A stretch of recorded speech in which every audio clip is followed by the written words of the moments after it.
لیاس صاحب شروع کوم د دې خبرونې د وزیر اعلی د څوکۍ نه وکړو چې دا خیبر پښتونخوا کې د پاکستان تحریک انصاف څلورم وزیر اعلی دی.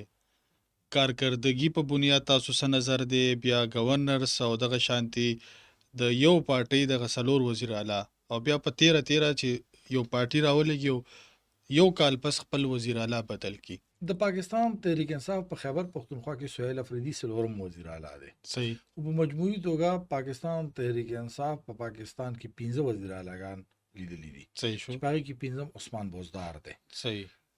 د الیمین زه حیران دا یم چې د الیمین د لرې کولو دپاره عمران خان صاحب بېشکه هغه باندې یو پریشر مو او هغه فیصله واخیسته. حالانکې د دې نه زیات پریشر چې کوم دی د عثمان بوزدار د لرې کولو دپاره او د محمود خان د لرې کولو دپاره. صحیح. خو هغې باوجود هغه پریشر هغه ابزارب کړی و او هغه ټول خلک ځان سره ساتلي. عثمان بوزدار هم پبلک پریشر د کور پریشر نو دې کې د کور پریشر دې کې کور پریشر.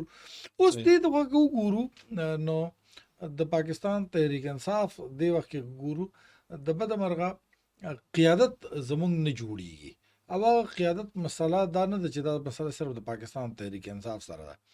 که دا د شریف فیملی سره تعلق نو ته غټ لیډر یې، از خود ته غټ لیډر یې، بای برت ته غټ لیډر یې، ټیک شو.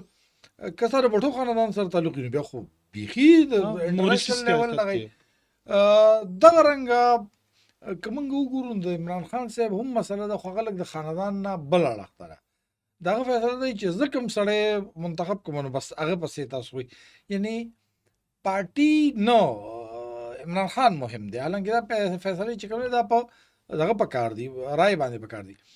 د بده مرغه عمران خان صاحب هم په خپلې پارټۍ کې هغه رنګه قیادت نه خوښوي او هغه وایي چې قیادت چې کوم نو به زما محتاج وي، زه د قیادت محتاج نه یم په کار. د دې وجې نه که وګورو نو پرس خټک صاحب چې کوم د سلګه ډېره پنګه به ورسره واله، محمود خان صاحب بیخي اثر وایو، الیمین صاحب خو بیخي ویژن ته پرېوته او دې وخت کې موجوده وزیر اعلی سره به هم دا مسله وي چېرې بجای د دې چې په خپله فیصله وکړي هغه بهر فیصلې اډیالي ته ګوري. نو دا د پاکستان تحریک انصاف د وزیر اعلیګانو په حوالې سره او اورال د قیادت په حوالې سره دا یو ایشو ده.